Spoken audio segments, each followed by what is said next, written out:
Good day, students. Once again, I am about to do question 1 of the 2015 question paper on the topic of operational budgets, which is located in chapter 11 of your textbook, Cost and Management Accounting textbook. So now the question 1 was out of 16 marks, and it says that Batch Ltd budget for sales of 1,000 units to be sold at a price of 200 Rand each. That means the expected sales is 1,000 units and the expected selling price is 200 Rands per unit. Then it says cost requirements to produce 1 unit of a finished product. And these are the cost requirements to produce 1 unit. Take note, to produce 1 unit of a finished product. So now whatsoever that is given below, it is per unit, because they said to produce 1 unit of a finished product. We are given direct material, which is material B2 and material G2. And material B2 requires half kgs to complete 1 unit, and that half kg is bought at 30 Rand per kg. Then the second material is G2, which requires 2 kgs of material, and those 2 kgs of material are bought at 12 Rand per kg. Therefore, now that means it will be 2 kg times by 12 Rand. Then we got 24 Rand as the kg, the cost of material G2 kgs per unit. And here it means it will be 30 times by half kg. That will give us 15 Rand per unit, 15 Rand per unit. And this will be 24 Rand per unit. So now these are the units that will be required per unit. Then after it says direct labor is 2.5 hours at 24 Rand per hour.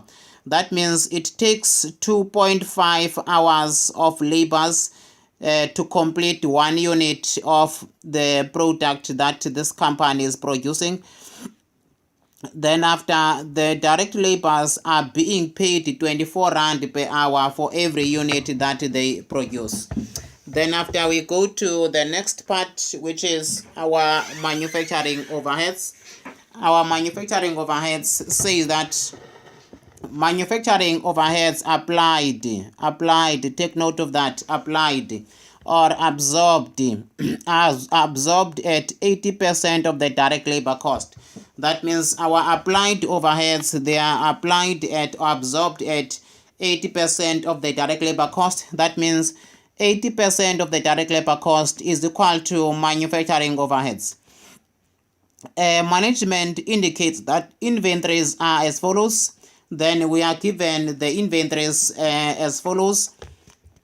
On the 1st of March 2015 and on the 31st of March 2015, that means we are definitely doing a budget for a period of a month, because this is the beginning of the month and this is the end of the month. So now we are given finished goods, which is 200 units at 28,000. And remember, this is on the 1st of March, beginning opening inventory of completed units. That means these units were in total costing 28,000 Rands. Then after, we are given the finished goods at the end of the period, which is the closing. Remember, this will be closing and this will be opening units or opening inventory. So now in this case, we are given the total of 28,000, which is the total cost of the goods that amount of the 200 units, meaning now we have 28,000 Rands divided by 200. That means the cost per unit to manufacture 1 unit out of the 200, the cost per unit was 140. 140 was the cost per unit. But you don't have to worry about this. I just want to emphasize on that.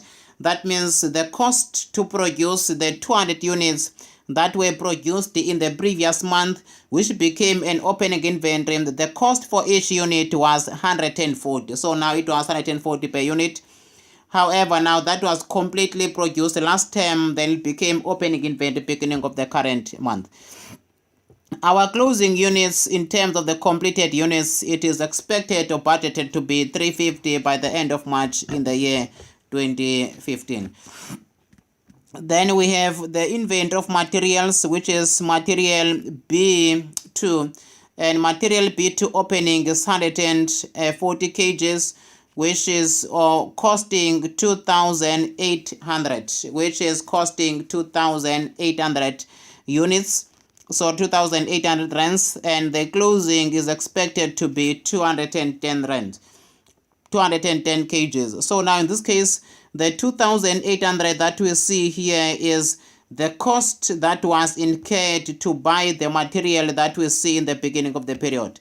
The material, which is 140 kgs in total, was bought at 2,800 rands, and that took place in the previous production period, or in the previous month, which I suppose that was February, that was April.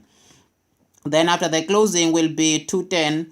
Then we have G2 material, and G2 material, we expect that the opening will be 200 units, and which those 200 units, remember, they were bought in the previous budget period or in the previous month, and the total of the cost of all these units that are the opening was 2,400, and the closing will be 180. If you see here, the closing, we don't have amounts, they don't give us the rands, because we still have to calculate the cost per unit for the current period, which is the production cost per unit, and also the material cost per unit still have to be calculated. So now the material budget will also be calculated, where we get to know the total material to be purchased. So now that is why we don't have the values under the closing, because that for the current period you still have to determine that. They say the company uses the FIFO inventory method, and they say NB, all calculations to be nearest rands. That is also important information to note of. Then after, we are required to prepare the production budget. We are required to prepare the production budget, and we know that production budget start with the estimated sales. Here are the estimated or budgeted sales of 1,000 units. Remember, there's only one product that requires two materials. So now we start with our production budget once again, and we say production budget. And the production budget, this is the budget only for one product that we are dealing with, because this company only has one product. So now we say production budget, which is in units. When there's only no name of the product, we just say units, because this is in units. Then we say units or expected sales or budgeted sales. I prefer to say expected sales or budgeted sales, and that is 1,000 units that are expected to be sold. Then we plus closing stock or closing inventory, because we know that closing inventory using FIFO method would have been the inventory that was produced in the current period. Remember, this is the production budget of finished goods. Production budget is for the finished or the completed units, and closing is expected to be 350 completed units that are expected to remain by the end of the period. Therefore, now this will give us units required. That means units that are required for production. Units that are required, and that will be 1,350. These will be the units that are required. Then after, we have to say less closing inventory, less opening inventory, sorry. Therefore, now when we say less opening inventories, because we know that opening inventory would have been produced in the previous period. Less opening, and we can see that our opening is 200 units with already a price of 28,000. So now that is a sign to tell you that opening was already produced last accounting period or last month or last production period, and this was the cost that was incurred in total for the opening inventory, and which I told you that the cost per unit is 140, which is the cost per unit, where I said 28,000 divided by 200, that gave us 140, which is the cost of the opening per unit, and this will be 200 units of the opening inventory, and then we get to the units to be produced, which is production requirement. This will be production requirement, which are the units that are required to be produced. So now that will be 1,350 minus 200, and this will give us 1,150 units. These are the units that are required to be produced, 1,150. And this was the first budget, which is the production budget. Then after we have the next requirement, where we have to do the next budget, and the next budget, number B, is direct material purchases budget. So now we do our material purchases budget. We do our direct material purchases budget. Direct material purchases budget. And we know that we have two materials purchases budget. We know that we have two materials, which is in 1 unit, which is in kgs. Then these materials are divided into B. Let me just use a different pen so that is very clear. We have two materials, which is B, EE2 and G, EE2. Then after we're supposed to write the column of the total, but I'll write the total at the bottom because of this limitation of the space. So now there are two materials that we have, which both materials they use kgs.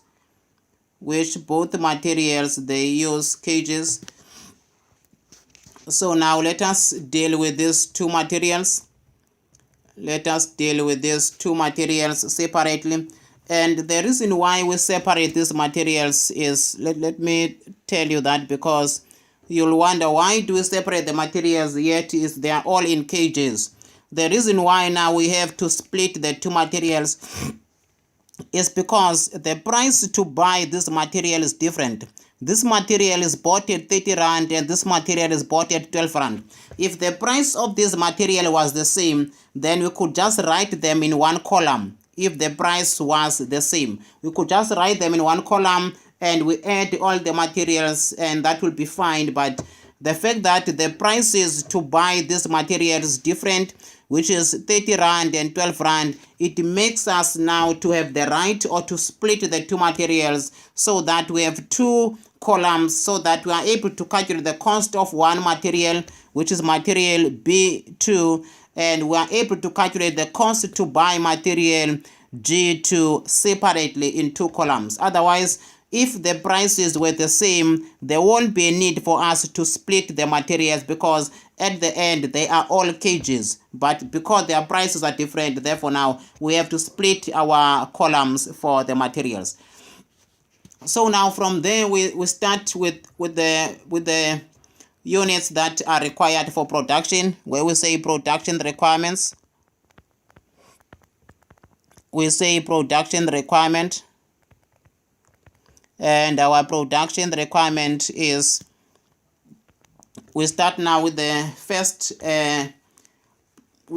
material, and now the first material is material B2, and material B2, or let us first write our production requirement. Our production requirement is 1,150. 1,150. Then after we say multiply by kgs per unit. This is very easy. There are no two products, only one product. Then we say multiply that by kgs per unit. And we know the kgs per unit. We know that material B2 requires half kgs per unit, and material G2 requires 2 kgs per unit. So now we multiply that by half, which is 0.5. Remember, half is 0.5, and here we multiply that by 2. If you want, you can just write that half, but I prefer to say 0.5. That is a half. Therefore, now we multiply that by half, then we also multiply by 2.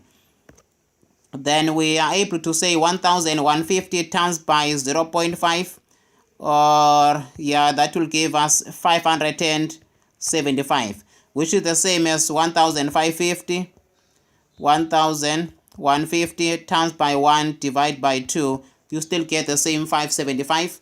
Then after we say 1,150 times by 2, this will give us 2,300 kgs. Therefore, now that will be material required. This will be material required. This will be material required. Then now we have material required as that. Then from there we know that the minute you get to material required, you plus your closing inventory or closing stock. Now this is the closing inventory of material. I want to be specific so that we make no mistake. It is the closing inventory of material. We are doing material budget, guys. So now, because we are doing material budget, we focus on the material units, or the units of material. Then now we have to start with the opening of product B2. Here is opening of product B2. Then after we have the closing of product B2. Here the closing of product B2. Opening is 140 and closing it is 240. Then after we have to add both. We have to write this. Okay, we have opening of 140 and closing of 210. Let us write that is for B2. Opening of 140 and just confirm. Opening of 140 and 210 product or material B2. 140. Yes, 140 opening.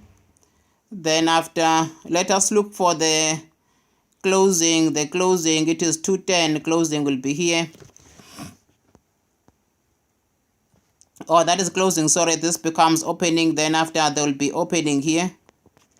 Opening inventory. So now we have recorded the closing here. Okay, the closing is 210. The opening is 140. Closing is 210. Let us write that. Closing is 210. Closing is 210. Opening 140. Then after we go to the next one, closing it is 180. Opening is 200. 180 and 200. Then we say 180 and 200. Let me just go and emphasize on that. We have our closing. This is the end of March. Our closing is 200 and our closing is 180. This is closing for material B2. This is closing for material G2. So now it's 210 and 180. Here the closing, which is 210 and 180. And from there now we can draw the line in between. Then after we draw the line in between, we are able to say 2,300 plus 180. This will give us the total of 2,480. And we are also able to say 575 plus 210, and this will give us 785 kgs. This is total material required. This is total material required. Total material that is required. Total material required. And our total material required is after we have added the material required to the closing material. And therefore now we have added that. And from here now we have to subtract the opening. And the opening, I've already written both of them.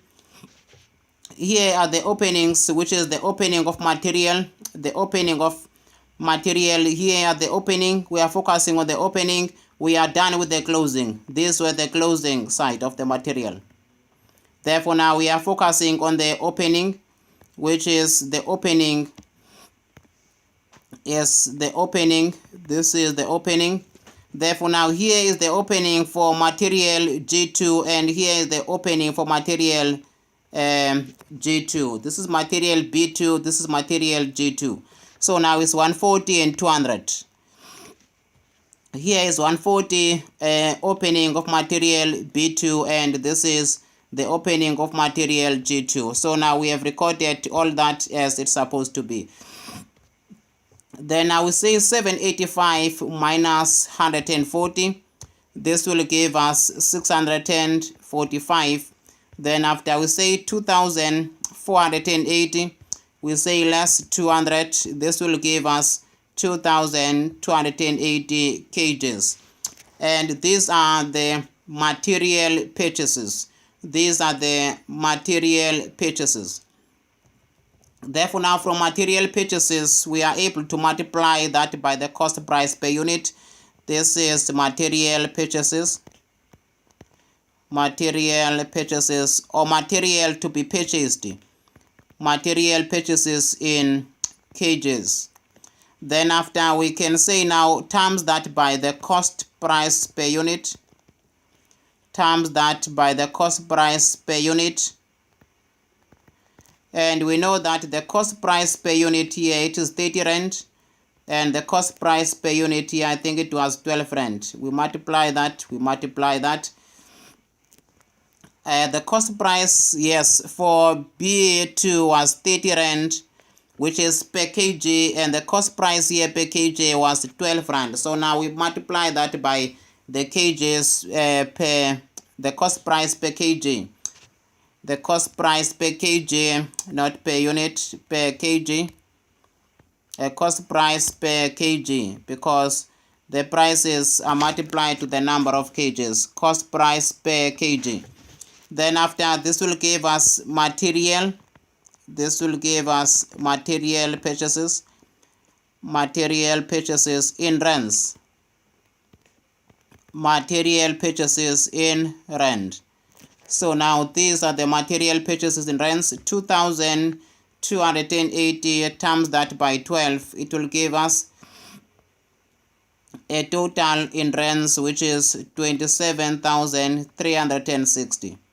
Then after, we also see 645 times this by 30, and it will give us 19,350.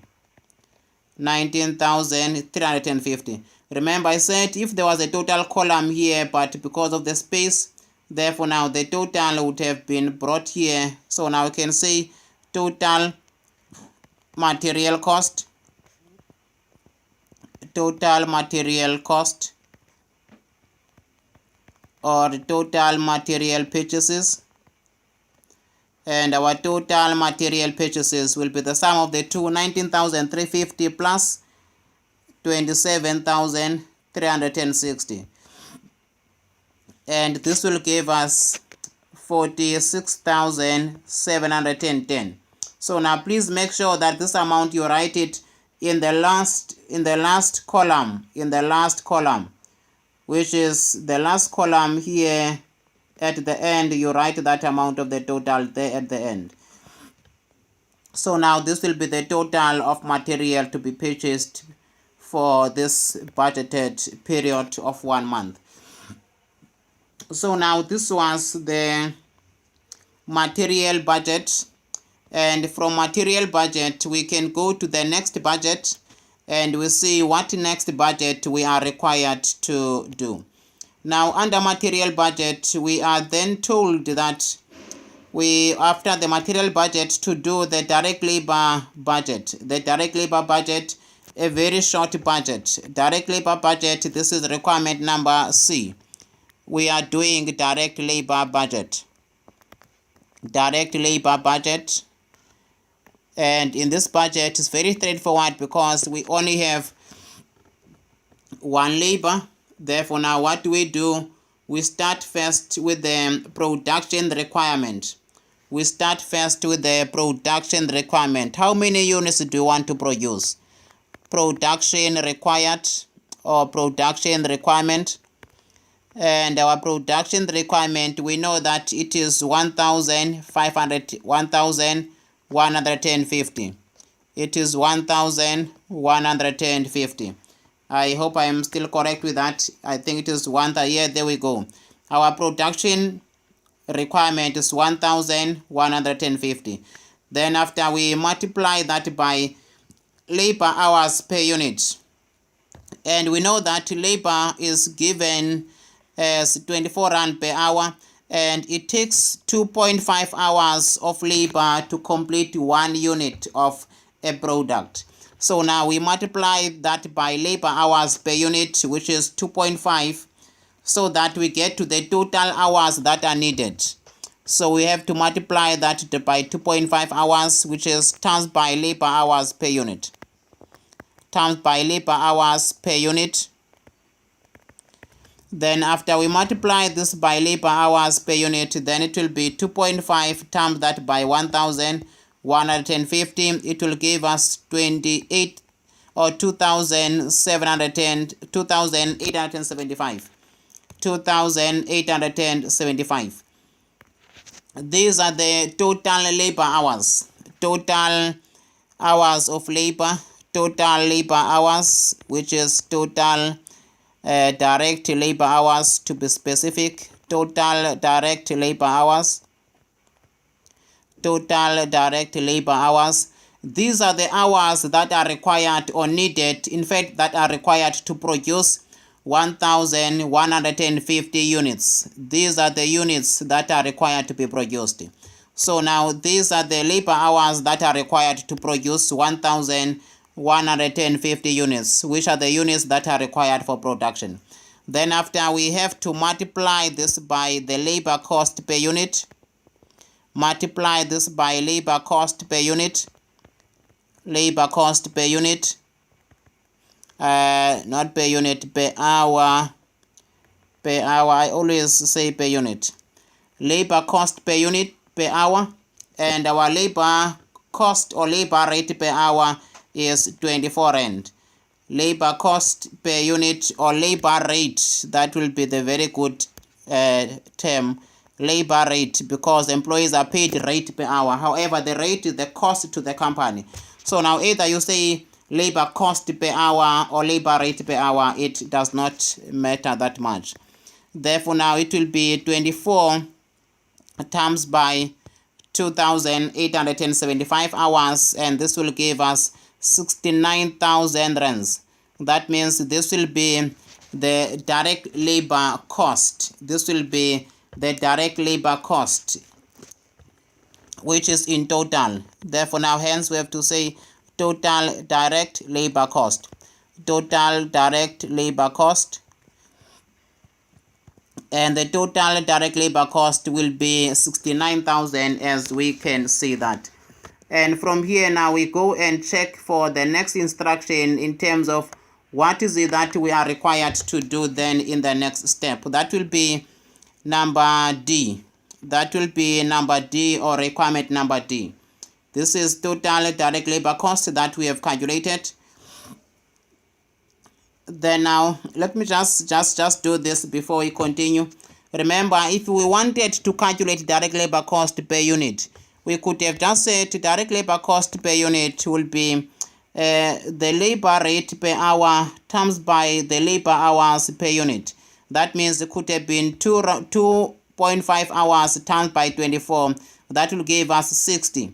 So now meaning that 60 rand will be total labor cost per unit. This will be total direct labor cost. Direct labor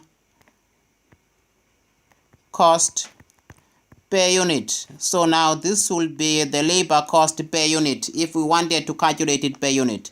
However, if that will be required later on, you'll see how easy it is to calculate the labor cost per unit.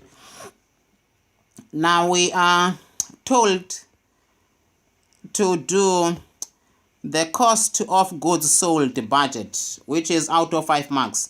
The cost of goods sold budget. Before we can calculate the cost of sales budget, we first need to know how much is the cost per unit. We first have to calculate the cost of goods first, the cost of goods in total, which is production cost. So now let us first calculate our production cost, and this is number B. Let us first calculate the production cost because we need to know the cost per unit in total, which is, remember, the total cost per unit or the total production cost or the total manufacturing cost. It is made of direct material, direct labor, and overheads. Then after we get to the cost per unit and we take that, we'll be doing the further calculations. So now let us first calculate the cost per unit. Remember, it is part and parcel of this requirement. The reason why this is 5 marks is because it's part and parcel of this requirement. Then we need to calculate cost per unit. And cost per unit, we know that it is made of direct material. It is made of direct material. And direct material, we have B. Direct material, we have B2.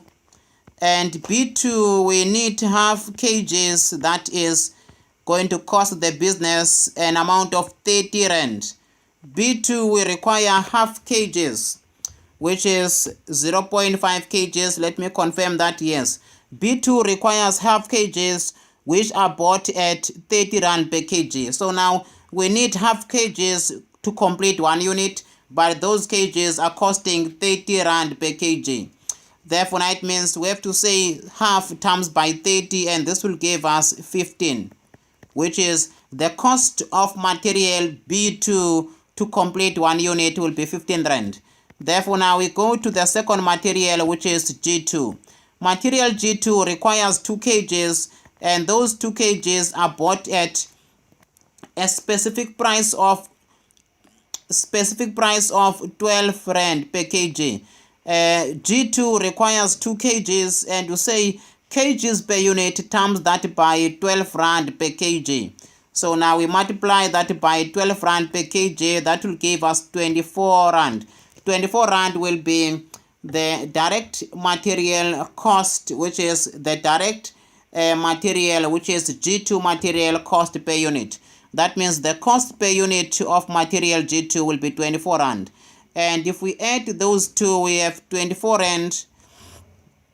We have 24 rand plus 15.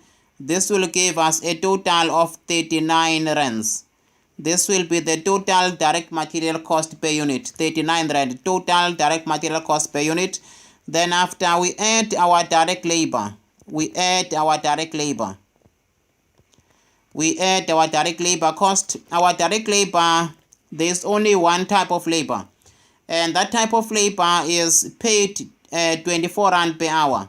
That type of labor is paid 24 rand per hour, and here is the direct labor paid 24 rand per hour, and it takes 2.5 hours to complete 1 unit. That means it takes 2.5 direct labor hours to complete 1 unit. That means we say the number of hours times by the rate per hour. 0.5 times by the rate per hour, which is 24 rand. This will give us the total of the labor cost per unit, because it takes 2.5 hours. Therefore, now these employees are paid 24 rand.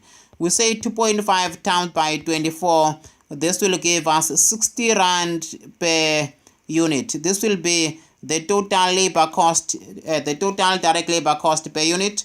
Then after we add our overheads were set to be 80% of direct labor cost. Our manufacturing overheads are applied or absorbed at 80% of direct labor cost. So now, meaning in this case, we have to say overheads or overhead, our overhead will be 80% of direct labor cost. Here, the direct labor cost per unit, which is 60 rand, we times that by 80%. That means 80% of direct labor cost is our manufacturing overhead. Therefore, now hence we can say 60 times by 0.8, which is 80%, and this will give us 48 rand per unit. That means our overheads are 48 rand per unit. For every unit that we incur, 48 rand is our overhead. Therefore, now this will give us total cost per unit. This will be total cost per unit. And our total cost per unit now can help us to calculate the next budget which is required. Therefore, now we are able to say 48 Rand plus 60 Rand plus 39 Rand, and that will give us 147 Rand. So now this is 147 Rand, which is the cost per unit. And from here now we have to calculate our cost of sales budget. We have to calculate our cost of sales budget because we were required to calculate the cost of goods sold. Cost of goods sold. We are required to calculate the cost of goods sold, which is the cost of sales. So now in this case, we have to say cost of sales, which is cost of goods sold, cost of sales. Now, when we calculate cost of sales, previously, I'll say previously for a reason, or in other exercise, to calculate the cost of sales, what we normally do is just to say units that were sold times by the cost per unit, and the cost per unit we calculated that to be 147. That is 147. This is what we used to do, where we say the units that are sold times by 147. Therefore, now that will give us 147,000 rands as the cost of sales. But in this case, this will not be correct. This will not be correct. Why this will not be correct? It is because the units that were sold, some of them had a different cost price, because out of the units that we expect to sell, remember, here are the units that we expect to sell. We expect to sell 1,000 units, and out of the 1,000 units, we will first have to sell 200 units that were in the beginning of the month. That means the units which is 200 that costed the business 140 Rand per unit, if you still remember that. I said the cost of these goods, which is 28,000, it costed the business 140 rands. How was that calculated? Remember, I said it would have been 28,000 total cost divided by the number of units, which is 200. Therefore, now it means the cost per unit was 140, which is the cost per unit of the goods that were produced last year, which became an opening inventory in the current period. So now, if we just say 1,000 times by 147, that will be incorrect, because some of the units that will be sold, that means included in that 1,000 units are the units which is the 200 units that were produced last year, and the cost for that was 140 Rand. So now, because of that, it will not be correct for us to do such. So now we must use the accounting method in terms of how we calculate this, where we say opening inventory, where we say opening plus finished goods. Then after, where we say manufacturing plus opening inventory, then we less the closing. And then we have to say our opening inventory, remember, we have to say opening inventory, and that opening inventory, we know that it is 28,000, the cost of the opening inventory. Then we say plus the production. That means the cost of goods that were produced in the current period. Opening plus production, and we know that the units that we expect to be produced, it is a total of 1,150. This is production units, and these units will be produced at a cost of 147 Rand per unit. So now these units will be produced at a cost of 147 Rand per unit. Hence now we'll say 147 times by 1,150 to get to the cost of production. Therefore, it will be 147 times by 1,150, and this will give us 169,050. This will be the cost of goods that were produced or that we expect to produce in the current period. Then after we say less closing. Normal case. Now remember, I want to calculate what? Cost of sales. Cost of sales, opening plus production less closing. Then after we say less closing inventory. And our closing inventory would have been produced at a cost of 147. Then we times that by the closing inventory, and our closing inventory of finished goods. Remember, closing inventory of finished goods is supposed to appear in our production budget. There is the closing inventory, 350 units is the closing. And also here is the closing inventory of finished goods, 350. These are the finished goods, and that is the closing inventory, 350. Therefore, now we have to say closing inventory times this by the cost of producing these units. And we know that the cost of producing these units in the current period is calculated to be an amount of 147. Here's 147. So now we multiply that by 147 times by 350 units. That will give us the cost of closing. Then we say 350 times by 147. That will give us 51,450. 51,450. So now that will give us the cost of the sales. That will give us the cost of sales. That will give us the cost of sales. Remember, this is in rands. It's not an amount. It's just the rand figure. Therefore, now we are able to say in opening 28,000. Remember, the cost of opening was given. Don't forget that. The reason why now our cost of sales are like this is because there was now an integration of the opening. Therefore, now we know that was 28,000. So now, and this 28,000, the cost for this was 140. I want you to be mindful of that. It was 28,000 divided by 200, and this gave us 140. Meaning the cost price per unit to produce the 200 units was different from the cost price to produce the inventory in the current year, because to produce the inventory in the current year, the cost was 147, which I have been repeatedly telling you that. I just want to make sure that we are clear with that. So now our cost of sales will be an amount of 28,000 plus 169,050 minus closing of 51,450. Therefore, now that will be 145,600. This will be 145,600. Remember, in the case where the opening inventory, you are not given the cost of the opening. You just calculate it in the normal way. If, let us say, we were not given, I want to emphasize on this as I am closing now.